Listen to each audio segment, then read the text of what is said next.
Hi students, today we are going to discuss about measurements. Measurement means when you can measure what you are speaking about and can express it in numbers. You know something about it, but when you cannot express it in numbers, your knowledge is of a major and unsatisfactory kind. This Lord kelvin இது வந்து சொன்னவங்க யாருன்னா Lord kelvin. So நம்ம பேசுகிறத அளவு நம்ம எப்படி நம்பர்ஸில் சொல்ல முடியும்? ஸோ அப்போ அதுக்கு நமக்கு ஏதோ தெரிஞ்சிருக்கணும் அப்படிங்கிறது தான். ஆனாலுமே நம்மளால் என்ன பண்ண முடியாது, நம்பர்ஸில் எக்ஸ்பிரஸ் பண்ண முடியாது. So your knowledge is of a meagre and unsatisfactory kind. ஓகேங்களா? ஸோ அப்போ நமக்கு மெஷர்மெண்ட் அப்படிங்கிறது நமக்கு வேணும் அப்படின்னு சொன்னால் கண்டிப்பாக ஒரு ஸ்டாண்டர்ட் யூனிட் ஒன்று நமக்கு தேவை. So the comparison of any physical quantity with its standard unit is known as measurement. So measurement can define as the comparison of any physical quantity with its standard unit is known as measurement. ஓகேங்களா? So next one we are going to physical quantity. Quantities that can be measured in terms of which laws of physics are described are called physical quantities.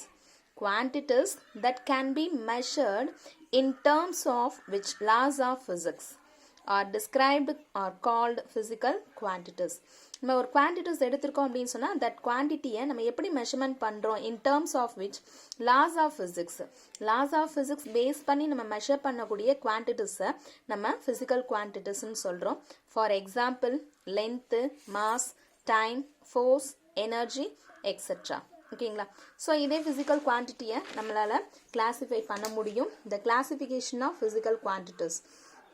It can be classified in two types. One is the fundamental quantity, another one is physical derived quantities. One is the fundamental quantities, another one is called as derived quantities. Okay, so fundamental quantities means what is the fundamental quantities?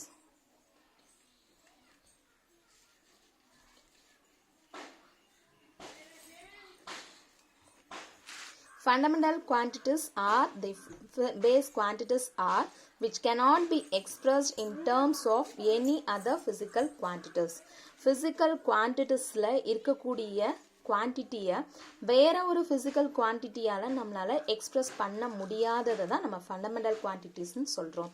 So fundamental quantities அப்படி இல்லைன்னா base quantities which cannot be expressed in terms of any other physical quantities.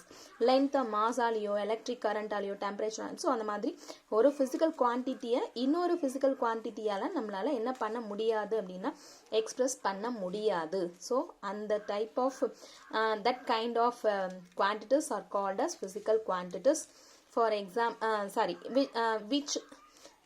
which are called as physical quantities. These are length, mass, time, electric current, temperature, luminous intensity and amount of substance. Length, mass, time, electric current, temperature, luminous intensity, amount of substance. These are called as fundamental quantities. And the second type is derived quantities.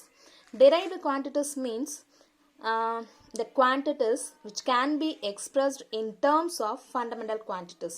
நம்ம use பண்ணக்கூடிய fundamental quantities length, mass, time, electric current, temperature, luminous intensity and amount of substance. And these kind of quantities அதை base பண்ணி இன்னொரு குவான்டிட்டிஸை நம்மளால் derive பண்ண முடியும் அப்படின்னு சொன்னால் that kind of quantities are called as derived quantities. That means fundamental குவான்டிட்டியை base பண்ணி இன்னொரு குவான்டிட்டியை நம்மளால் டெரைவ் பண்ண முடியும், எக்ஸ்பிரஸ் பண்ண முடியும் அப்படின்னு சொன்னால் that is called as derived quantities. For example area means எப்படி பண்ணலாம் அப்படின்னா ஸ்கொயராக இருந்தால் லென்த் இன்ட்டு லென்த்து இல்லை சைடு இன்ட்டு சைடுன்னு போடுவோம். அதே ரெக்டாங்குலர் இருந்துச்சுன்னா லென்த் இன்ட்டு பிரெத்துன்னு போடுவோம். ஓகேங்களா? Next one volume is equal to area into height, right? Velocity, acceleration, force and etc. These are called as derived quantities. Okay, right. Next we move on physics in relation to technology and society.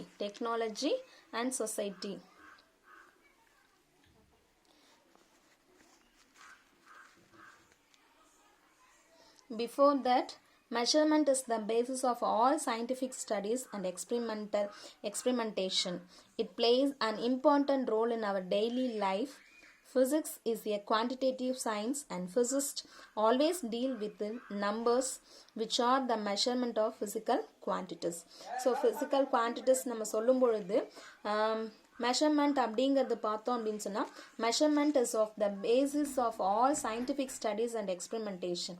நமக்கு measurement அப்படிங்கிறது பார்த்தோம் அப்படின்னா scientific ஸ்டடீஸுக்கும் எக்ஸ்பெரிமெண்டேஷனுக்கும் ரொம்ப ரொம்ப இம்பார்ட்டண்ட்டாக இருக்கிறது measurement. So அந்த measurement பார்த்தோம் அப்படின்னா it plays an important role in our daily life. So physics is a quantitative science and physicists always deal with numbers which are the measurement of physical quantities. Physical quantities பற்றி அவங்க measurement பண்ணுறதுக்கு டெஃபினட்டாக ஃபிசிக்ஸோடைய measurement இல்லாமல் நம்மளால் என்ன பண்ண முடியாதுன்னா measurement பண்ண முடியாது. Okay, next we move on. Physics in relation to technology and society. Technology is the application of the principles of physics for practical purposes. So டெக்னாலஜிங்கிறது நமக்கு ஆல்ரெடி தெரிஞ்ச விஷயம் என்னன்னா சயின்ஸோடைய அப்ளிகேஷன்ஸ் அண்ட் தென் டெவலப்மெண்ட்ஸ் தான் இன்னைக்கு நம்மளுடைய டெக்னாலஜி இம்ப்ரூவ்மெண்ட்ஸ்னு சொல்லிட்டுருக்கோம். ஸோ அப்போ technology is the application of the principles of physics for practical purposes. தியரிட்டிக்கலாக படிக்கக்கூடியதை நம்ம ப்ராக்டிக்கலாக இம்ப்ளிமெண்ட் பண்ணும்பொழுது கிடைக்கக்கூடியது தான் அப்ளிகேஷன் ஆஃப் டெக்னாலஜிஸ்ன்னு சொல்கிறது. The application of knowledge for practical purposes in various fields to invent and produce useful products. Application of knowledge. So நிறைய நம்ம ப்ராக்டிக்கல் தியரிட்டிக்கலாக படித்த விஷயத்த ப்ராக்டிக்கலாக நம்ம இம்ப்ளிமெண்ட் பண்ணும்பொழுது வேரியஸ் கைண்ட்ஸ் ஆஃப் அப்ளிகேஷன்ஸ் நமக்கு கிடைக்கும் அண்ட் தென் வேரியஸ் ஃபீல்ட்ஸும் நமக்கு கிடைக்கும் to invent and produce useful products. Useful products நம்மளால் என்ன பண்ண முடியும் அப்படின்னு சொன்னால் ப்ரொடியூஸ் பண்ண முடியும். ஓகேங்களா, ரைட். நெக்ஸ்ட் வந்து physics and technology can both together impact our society directly or indirectly, right? So ஃபிசிக்ஸையும் டெக்னாலஜியும் நம்ம ரெண்டையும் எடுத்தோம் அப்படின்னு சொன்னால் both are impact our society. இன்னைக்கு ஃபிசிக்ஸும் டெக்னாலஜியும் இல்லாமல் சொசைட்டியில் நம்மளால் டைரெக்டாகவோ இல்லை இன்டைரக்டாகவோ நம்மளால் எந்த ஒரு விஷயத்தையும் செய்ய முடியாது. ஸோ அதனால் physics and technology can both together impact our society directly or indirectly.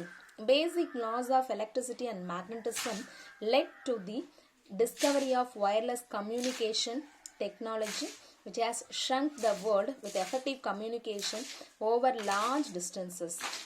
இன்னைக்கு எலக்ட்ரிசிட்டி அண்ட் மேக்னட்டிசம், எலக்ட்ரிசிட்டி இல்லாமல் இன்னைக்கு யாராலையுமே இருக்க முடியாதுங்கிற ஒரு சுச்சுவேஷன் நமக்கு வந்துருச்சு. And then electricity and magnetism ரெண்டுத்தையும் சேர்த்து வச்சு இன்னைக்கு நிறைய various kinds of applications, various kinds of inventions வந்து நமக்கு இருக்குது. ஸோ அதில் ஒன்று பார்த்தோம் அப்படின்னா வயர்லெஸ் கம்யூனிகேஷன் டெக்னாலஜி. இன்னைக்கு வயர்லெஸ் கம்யூனிகேஷன் டெக்னாலஜி இல்லாமல் ஈவன் மாடு மேய்க்கிறவங்க கூட இன்னைக்கு வயர்லெஸ் கம்யூனிகேஷன் இல்லாமல் இருக்க முடியாதுன்ற ஒரு சுச்சுவேஷன் வந்துச்சு. That is the mobile. Mobile இன்னைக்கு பார்த்தோம் அப்படின்னா wireless communication. Wireless communication means in before that ancient டைமில் பார்த்தோம் அப்படின்னா எஸ்டிடி, ஐஎஸ்டி அந்த மாதிரி பண்ணும்போது நம்ம என்ன பண்ணுவோம், ட்ரங்க் கால் புக் பண்ணுறோம் அப்படின்னு பேசுவோம். இன்றைக்கி வந்து என்னாச்சு, அடுத்தது லேண்ட்லைன் ஃபோன் ஆச்சு. லேண்ட்லைன் ஃபோனில் இருந்துட்டு அப்படியே கொஞ்சம் கொஞ்சமாக இம்ப்ரூவ் ஆகி இன்றைக்கி நம்ம வந்து அமெரிக்காவில் இருக்கவங்க கூட இல்லை லண்டனில் வாட்டெவர் வேறெவர் எங்கே இருந்தாலும் சரி நம்மளால் இன்னைக்கு அவங்கள நேரடியாக நின்று பார்த்து பேசுகிற அளவுக்கு இன்னைக்கு நம்மளுடைய டெக்னாலஜி இம்ப்ரூவ்மெண்ட் ஆயிருக்கு அப்படின்னா அதுக்கு வயர்லெஸ் கம்யூனிகேஷன் டெக்னாலஜினால மட்டும்தான். ஓவர் லார்ஜ் டிஸ்டன்ஸ் வந்து நம்மளால இன்னைக்கு பேச முடியும். ஓகேங்களா. The launching of satellites into space has revolutionise the concept of communication. இன்னைக்கு கம்யூனிகேஷனுக்காக நம்மளுடைய ஒரு சேட்டலைட்டே நம்ம லான்ச் பண்ணியிருக்கோம். And then electricity, laser, computer, superconductivity, nuclear energy has comprehensively changed the thinking and living style of human beings. நம்மளுடைய ஃபிசிக்ஸோடைய various departments வந்து இன்னைக்கு என்ன பண்ணியிருக்காங்க அப்படின்னு சொன்னால் நம்மளுடைய living society and living style, நம்மளுடைய வேர்ல்டு எல்லாத்தையுமே இன்னைக்கு என்ன பண்ணிட்டாங்க அப்படின்னு சொன்னால் சேஞ்ச் பண்ணியிருக்காங்க. Maybe the world in our hand அந்த ரேஞ்சுக்கு இன்னைக்கு நமக்கு மாறிடுச்சு. ஓகேங்களா. So physics plays very important role in all the departments. So physics in relation to chemistry, phototechnologies, chemistry department, mathematics, and medical, biotechnology, engineering, இந்த மாதிரி various டிபார்ட்மெண்ட்ஸில் நமக்கு physics related ஆகிட்டு இருந்திருக்கு. ஓகேங்களா? ஸோ அந்த வேரியஸ் டிபார்ட்மெண்ட்டில் லிங்க் ஆகிருக்க ரிலேஷன்ஸை வந்து நெக்ஸ்ட் கிளாஸில் நம்ம பார்ப்போம். ஓகேங்களா? Thank you students. இதில் வந்து ஃபிசிக்கல் குவான்டிட்டினா என்ன, அண்ட் தென் ஃபண்டமெண்டல் குவான்டிட்டி, டெரைவ்டு குவான்டிட்டினா என்னன்னு டெஃபினேஷன் 2 மார்க் கொஷின்ஸில் கேட்பாங்க. ஸோ அதை பார்த்துக்கோங்க. Thank you students.